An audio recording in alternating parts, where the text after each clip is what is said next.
ये आप हमारी प्रार्थना मान लीजिए।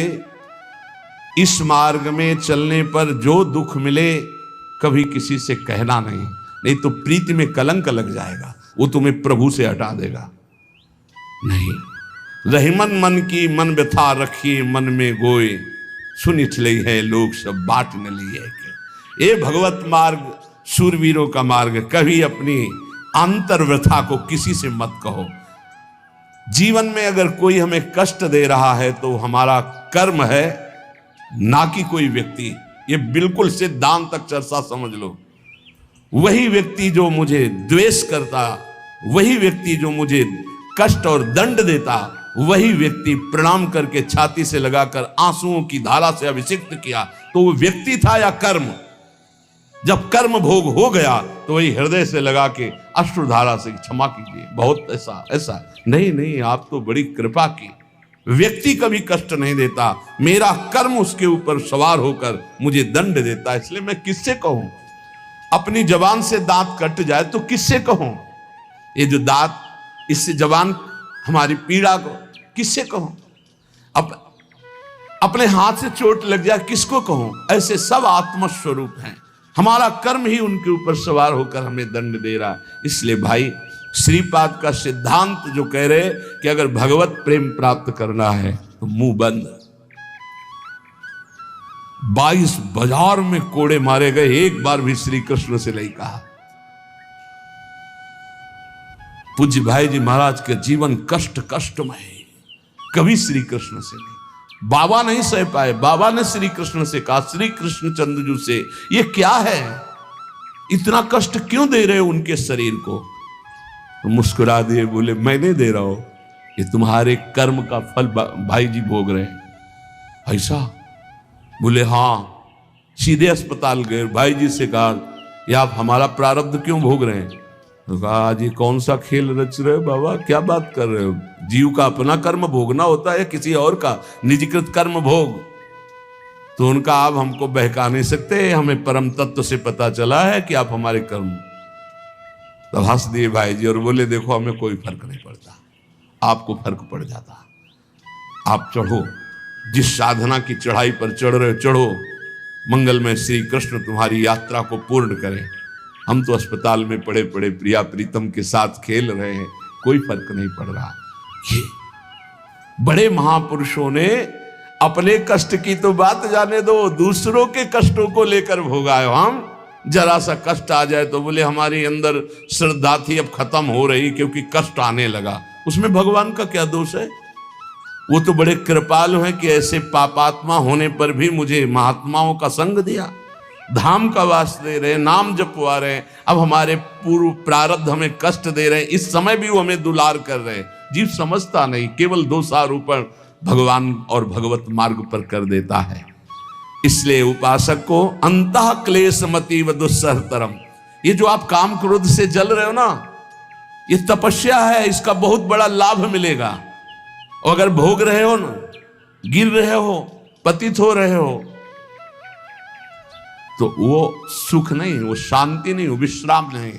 एक बात ध्यान रखना, इस शब्द को याद रखना। ऐसे रहने पर भी हमारे द्वारा जो भी, वो हमारे स्वामी ऐसे लेते हैं, जन अवगुण प्रभु मान न काऊ, दीन बंधु अति मृदुल स्वभाव। कल शाम के पूज्य परमहंस राम मंगलदास जी की वाणी का चिंतन हो रहा था, उसमें कह रहे कि जो 30 मिनट भगवान नाम कीर्तन कर लेता, मेरी बात पर विश्वास रखना हो, उसको भगवत प्राप्ति होगी। 24 घंटे में 30 मिनट नाम कीर्तन कर लेता है और अन्य समय विस्मरण रखता है, तो 30 मिनट का नाम कीर्तन उसे भगवत प्राप्ति करा देगा। तुम्हें जो पाठ प्रिय हो, 30 मिनट पाठ कर लोगे, भगवत प्राप्ति हो जाए, कर लो। और बहुत पहुंचे हुए महापुरुष जिनके चरणों में अपार श्रद्धा है, आप लोग तो रात दिन लगे, आपको भगवत प्राप्ति नहीं होगी। चूक हो जाएगी तो जन अवगुण प्रभु मान न काऊ, दीन बंधु अति मृदुल स्वभाव। अग्नि की ज्वाला के समीप रुई का पहाड़ कितनी देर टिकेगा? कितनी देर टिकेगा, उसके ताप में झुलस जाएगा। ये अग्नि की ज्वाला है भगवान नाम कीर्तन, भगवत यश गुणगान। तो जैसे किसी को लगे कि वो नाम जब भी करता है वो रुचि पूर्वक पाप करता है, असंभव। नाम जापक रुचि पूर्वक पाप कर ही नहीं सकता, उसका हृदय जलेगा पक्का। आप जप करके देख लीजिए, आप जप कीजिए नाम और फिर आपसे पाप जब बनेगा तो आप फिर हालत अपनी देख लीजिएगा, बार बार हृदय जलेगा, नहीं नहीं नहीं। तो एक दिन वो नहीं सिद्ध हो जाएगा और आप निर्विकार हो जाएंगे। इसलिए अंतः क्लेश, अगर बुद्धि मति वो अति अंदर क्लेश आ रहा है, कभी काम आ रहा है, कभी क्रोध आ रहा है, कभी लोभ आ रहा है, कभी मोह आ रहा है, ये आता रहेगा जब तक भगवत साक्षात्कार नहीं होगा। ऐसा मत समझो कि 2-4 महीने जब करेंगे तो हम सिद्ध हो जाएंगे, ये आता रहेगा। ये बहुत भागवतिक शक्ति से संपन्न है विकार, कोई साधारण नहीं है कि तुम माला जपोगे वो नहीं आएगा, माला जपते समय ही आएगा वो। ये भागवतिक शक्ति से संपन्न, काम क्रोध लोभ मोह तब त्रिभुवन को परास्त कर रहे हैं। ये भगवान के पावर से शक्तिमान है। तुम्हारा अहंकार जब गलित हो जाएगा तो इनका आना ही बंद हो जाएगा। जब तक अहंकार रहेगा तब तक ये आते रहेंगे। तो जो तुम्हारे अंदर जलन हो रही, मत कहो किसी से, सह जाओ, यही तपस्या हो जाएगी, यही भगवान की प्राप्ति का हेतु हो जाएगा। प्रभु के लिए थोड़ा कष्ट सहकर आप आगे बढ़कर देखिए वो कितना आपको प्यार देते हैं। यही कष्ट सहना है, आंतरिक विकारों को सहना, बाहरी प्रहारों को सहना, कभी किसी से ना कहना, ये भक्तों का स्वभाव। मौन, इसीलिए वाणी से मौन, कुछ ना बोलना। हमने एक संत भगवान को देखा, 22-23 वर्ष पहले वृंदावन में कच्चा मार्ग था, एक बोरा रखते थे ऐसे, पागलों जैसा भेष था। तो जब रात्रि के 11 बजे वापस यमुना किनारे से प्रसाद पाके यमुना किनारे गए, यमुना किनारे से जब लौटते थे तो उनको देखते थे अकेले वो बैठे रहते थे। उनकी मुद्रा देख के लगता था भगवदानंद में डूबे हुए हैं। नजदीक बैठे, बोरा उठाया, चल दिया। हम भी पीछा छोड़ने वाले थे नहीं, पीछे तो उनका क्या बात है, क्यों पीछे हो? अब संत वेश हमारा भी तो मर्यादा से ही बोलेंगे। वो कुछ नहीं, केवल जानना चाहते हैं आपको। तो कालीदय की इधर एक तमाल का पेड़, जो श्वेत रंग का एक वृक्ष है, उसका मुझे नाम नहीं याद आ रहा, गूलर जैसा, और वो तमाल में लिपटा हो, अब भी है, दाहिनी तरफ है। ये जो खाली जगह पड़ी ऊंची, जो अपने दाहिनी तरफ बर्फ फैक्ट्री के आगे जाते हैं, उसी के नीचे बैठ गए। तो हमने पूछा, आपकी स्थिति देखकर मुझे लगता है आप हर समय भगवदानंद में डूबे रहते हैं। बोले जब लगता है तो प्रश्न क्यों करते हो? हमको आपकी वेशभूषा देखकर। तो बोले जगत से बचने के लिए ये वेशभूषा है। एक बोरा ऐसे जैसे कोई बीनने वाले होते हैं, कबाड़ बीनने वाले, ऐसे बोरा ऐसे रखे थे, एक गमछा लगाए हुए थे, पूरा शरीर खुला, कोई साधु का वेश नहीं, कोई चिन्ह नहीं, और उनकी स्थिति भगवदानंद में थी।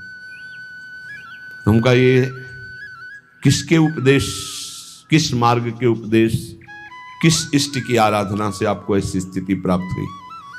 बोले प्रथम पूज्य श्री स्वामी राम सुखदास जी महाराज का सत्संग हुआ, इष्ट देव श्री कृष्ण, इष्ट ग्रंथ गीता, उसी की कृपा से मुझे ऐसा, मैं भारत के हर तीर्थों में वास करता हूँ, भ्रमण करता हूँ, असंग रहता हूँ, और यही वेशभूषा रहती है। बड़ा अंदर से तो भोजन प्रारब्धवशात जो सामने आ जाता है उसे पा लेता हूँ, नहीं आता भूखा रहता हूँ। तो अगर हम मधुकरी ले आवे कभी आप जिससे, तो पालेंगे? बोले दे देंगे तो पालेंगे। दूसरे दिन मधुकरी लेकर के, तो रोज हमारी उनके चरणों में श्रद्धा, क्योंकि उनका रहना और चिंतन दोनों, रहनी और चिंतन बड़ी प्रशंसनीय।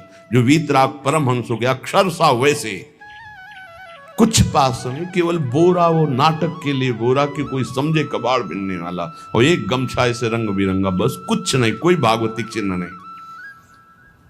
एक दिन देखा वो पड़े मक्खियां भिन भिना रही, तो नजदीक गए, क्या होगा? कहा चुप जाओ। इनका बोलिए ना। बोले वमन और शौच दोनों हो रही है, शरीर बिगड़ गया, तो हमका औषधि के लिए हम व्यवस्था बोले इसलिए कह रहा हूं आप बच जाइए। हम कहा हमें बता तो दीजिए क्यों नहीं। तो बोले आया हुआ प्रारब्ध है, इसको हंस के भोगना है।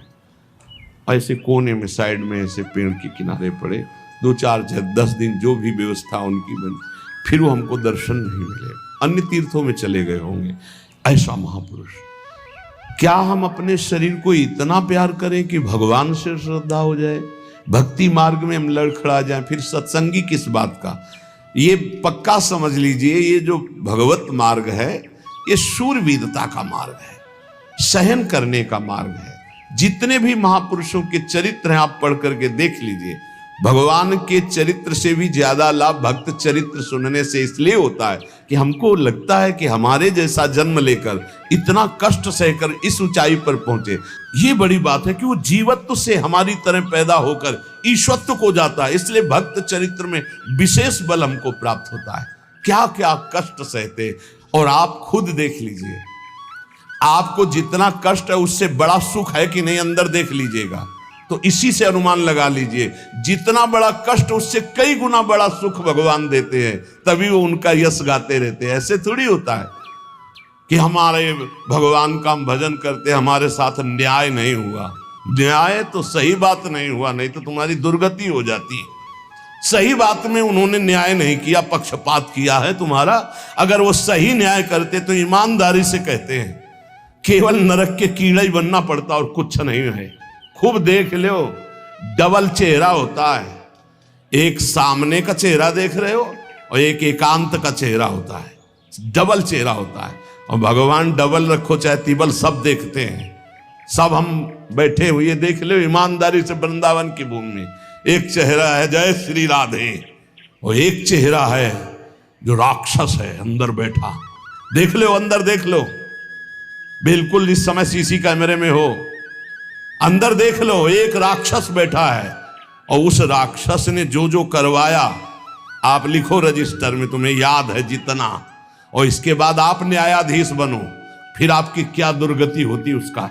इससे ऐसे होता है, हे प्रभु तभी त्राहिमाम मचता है, तब उनकी कृपा नजर आती है कि बोले भगवान ने न्याय नहीं किया। हम कहते सच्ची बात तुम कह रहे हो प्यारे, न्याय नहीं किया इसीलिए बचे हुए हो। अगर वो न्याय कर देता, पक्षपात न लेता तुम्हारा, तब तुम्हारे होश उड़ते, चाहे जो कोई हो। अपना रजिस्टर जांच के देख लो।